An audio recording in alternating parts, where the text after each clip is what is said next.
Hi friends, എല്ലാ പേർക്കും ഷീബാസ് കിച്ചണിലേക്ക് സ്വാഗതം. ഇന്ന് വന്നിട്ടുള്ളത് അരിയോ അരിപ്പൊടിയോ ഒന്നുമില്ലാതെ ഈസിയായിട്ട് 10 മിനിറ്റിൽ തയ്യാറാക്കി എടുക്കാൻ പറ്റിയ നല്ല ടേസ്റ്റി സോഫ്റ്റുമായിട്ടുള്ള ഒരു ഉണ്ണിയപ്പത്തിൻ്റെ റെസിപ്പിയുമായിട്ടാണ്.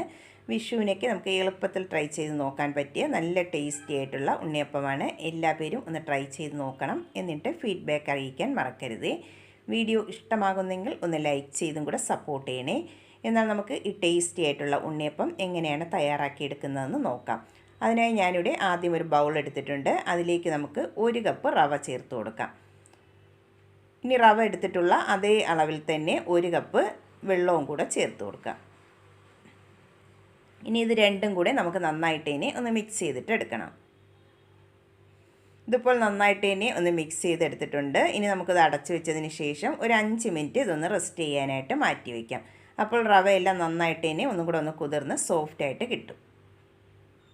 ഇനി നമുക്ക് അത് ഒന്ന് കുതിർന്ന് വരുന്ന സമയം കൊണ്ട് അതിലേക്കുള്ള ശർക്കര ഒന്ന് മെൽറ്റ് ചെയ്തിട്ട് എടുക്കണം. അതിനായി ഒരു പാത്രം സ്റ്റൗവിലേക്ക് വെച്ച് കൊടുത്തിട്ടുണ്ട്. അതിലേക്ക് നമുക്ക് 1/4 കപ്പ് പൊടിച്ച ശർക്കരയാണ് എടുത്തിട്ടുള്ളത്. അതിലേക്ക് ചേർത്ത് കൊടുക്കാം. അതിൻ്റെ കൂടെ തന്നെ ഒരു 1/4 കപ്പ് വെള്ളവും കൂടെ ഒഴിച്ചു കൊടുക്കാം. ഇനി നമുക്ക് ശർക്കര നന്നായിട്ട് ഇനി ഒന്ന് മെൽറ്റ് ചെയ്തിട്ട് എടുക്കണം. ശർക്കര ഒരു നൂൽ പാകമൊന്നും ആകേണ്ട ആവശ്യമില്ല. നന്നായിട്ട് ഇനി ഒന്ന് തിളച്ച് മെൽറ്റായി വന്നാൽ മതിയാകും. ഇതുപോലെ ശർക്കരയെല്ലാം നന്നായിട്ട് ഇനി ഒന്ന് തിളച്ച് മെൽറ്റായി വന്നിട്ടുണ്ട്. ഞാനിവിടെ കല്ലില്ലാത്ത ശർക്കരയാണ് എടുത്തിട്ടുള്ളത്. കല്ലുള്ളതാണെങ്കിൽ ഒന്ന് അരിച്ചിട്ട് വേണം എടുക്കാനായിട്ട്. ഇനി ഇത് നന്നായിട്ട് ഇനി ഒന്ന് തണുക്കാനായിട്ട് നമുക്ക് മാറ്റി വയ്ക്കാം. ഇനി നമുക്ക് നേരത്തെ സോക്ക് ചെയ്യാൻ വെച്ചിട്ടുള്ള റവ സോക്ക് ചെയ്യാൻ വെച്ചിട്ട് ഒരു 5 മിനിറ്റ് ആയിട്ടുണ്ട്. അടപ്പൊന്ന് തുറന്ന് നോക്കാം. റവയിൽ ചേർത്ത് കൊടുത്തിട്ടുള്ള വെള്ളമെല്ലാം നന്നായിട്ട് ഇനി ഒന്ന് വറ്റി റവയെല്ലാം നന്നായിട്ടൊന്ന് കുതിർന്ന് വന്നിട്ടുണ്ട്. ഇത്രയും മതിയാകും. ഇനി നമുക്ക് ഇതൊരു മിക്സിയുടെ ജാറിലേക്ക് ഇട്ട് കൊടുക്കാം.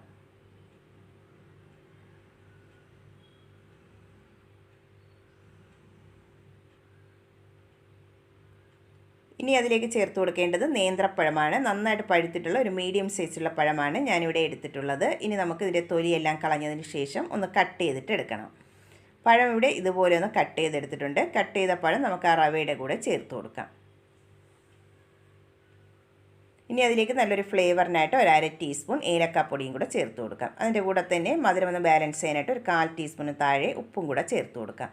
ഇനി നേരത്തെ മെൽറ്റ് ചെയ്ത് വെച്ചിട്ടുള്ള ശർക്കരപ്പാനിയാണ് ചേർത്ത് കൊടുക്കുന്നത്. നന്നായിട്ട് തണുത്തതിന് ശേഷം വേണം ശർക്കരപ്പാനി ചേർത്ത് കൊടുക്കാനായിട്ട്. കല്ലുള്ളതാണെങ്കിൽ അരിച്ചിട്ട് വേണം ചേർത്ത് കൊടുക്കാനായിട്ട്. ഞാനിവിടെ കല്ലില്ലാത്തതായതുകൊണ്ടാണ് ഡയറക്റ്റായിട്ട് അതിലേക്ക് ചേർത്ത് കൊടുത്തിട്ടുള്ളത്. ഇനി ഒരു സ്പൂൺ കൊണ്ട് ഇതെല്ലാം കൂടെ ആദ്യം ഒന്ന് നന്നായിട്ട് മിക്സ് ചെയ്തിട്ട് എടുക്കാം. ഇതിപ്പോൾ നന്നായിട്ടൊന്ന് മിക്സ് ചെയ്തെടുത്തിട്ടുണ്ട്. ഇനി ഇത് അടച്ചു വെച്ചതിന് ശേഷം നന്നായിട്ടൊന്ന് അരച്ചിട്ടെടുക്കണം. ആ പഴത്തിൻ്റെ കട്ടകളെല്ലാം ഇല്ലാതെ നന്നായിട്ട് ഇനി ഒന്ന് അരച്ചിട്ടെടുക്കണം. ഇതിവിടെ നന്നായിട്ടൊന്ന് അരച്ചെടുത്തിട്ടുണ്ട്. ഇനി നമുക്കൊരു ബൗളിലേക്ക് മാറ്റി കൊടുക്കാം. ഇതിപ്പോൾ ബൗളിലേക്ക് എല്ലാം ഒഴിച്ചു കൊടുത്തിട്ടുണ്ട്. ഈ കൺസിസ്റ്റൻസിയിൽ വേണം ബാറ്റർ ഒന്ന് റെഡിയാക്കി എടുക്കാനായിട്ട്. ഒരുപാടങ്ങ് ലൂസായി പോകാൻ പാടില്ല. ഇതുപോലെ വേണം റെഡിയാക്കി എടുക്കാൻ. ഇനി നമുക്കിതിലേക്ക് നെയ്യിൽ വറുത്തെടുത്തിട്ടുള്ള തേങ്ങാക്കൊത്തും കൂടെ ചേർത്ത് കൊടുക്കാം. ആ നെയ്യോടുകൂടി തന്നെ ഇതിലേക്ക് ചേർത്ത് കൊടുക്കാം. ഇനി 1 ടീസ്പൂൺ കറുത്ത എള്ളും കൂടെ ചേർത്ത് കൊടുക്കുന്നുണ്ട്. എന്നിട്ട് ഇതെല്ലാം കൂടി നന്നായിട്ട് ഒന്നും കൂടെ ഒന്ന് മിക്സ് ചെയ്തിട്ട് എടുക്കണം. ഇതിവിടെ നന്നായിട്ട് ഇനി ഒന്ന് മിക്സ് ചെയ്തെടുത്തിട്ടുണ്ട്. ഉണ്ണിയപ്പത്തിനുള്ള ബാറ്റർ ഇവിടെ റെഡിയാക്കി എടുത്തിട്ടുണ്ട്. ഒരുപാടങ്ങ് ലൂസായി പോകാൻ പാടില്ല. ഈ കൺസിസ്റ്റൻസിയിൽ വേണം ബാറ്റർ ഒന്ന് റെഡിയാക്കി എടുക്കാൻ. ഇനി നമുക്ക് ഉണ്ണിയപ്പം തയ്യാറാക്കിയെടുക്കാം. അതിനായിട്ട് ഉണ്ണിയപ്പച്ചട്ടിയിലേക്ക് ഓയിലൊന്ന് ചൂടാക്കാൻ വെച്ചിട്ടുണ്ടായിരുന്നു. നന്നായിട്ട് ചൂടായി വന്നതിന് ശേഷം നമുക്കതിലേക്ക് മാവ് ഒഴിച്ചു കൊടുക്കാം. ഓരോ കുഴിയിലും ഒരു 1/4 ഭാഗം വെച്ച് വേണം മാവ് ഒഴിച്ചു കൊടുക്കാനായിട്ട്. ഒരുപാട് നിറച്ചൊഴിച്ചു കൊടുക്കരുത്. ഇതുപോലെ 1/4 ഭാഗം വെച്ച് വേണം ബാറ്റർ ഒഴിച്ചു കൊടുക്കാൻ. എന്നിട്ട് ഒരു വശം കളറെല്ലാം ഒന്ന് ചേഞ്ചായി വന്നതിന് ശേഷം നമുക്ക് മറിച്ചിട്ട് കൊടുക്കാം.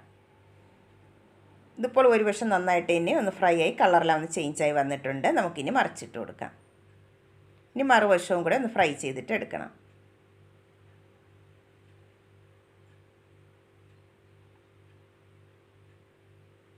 ഇപ്പോൾ 2 വശവും നന്നായിട്ട് ഇനി ഫ്രൈ ആയി വന്നിട്ടുണ്ട്. ഇനി നമുക്കിത് എണ്ണയിൽ നിന്നും കോരി മാറ്റാം.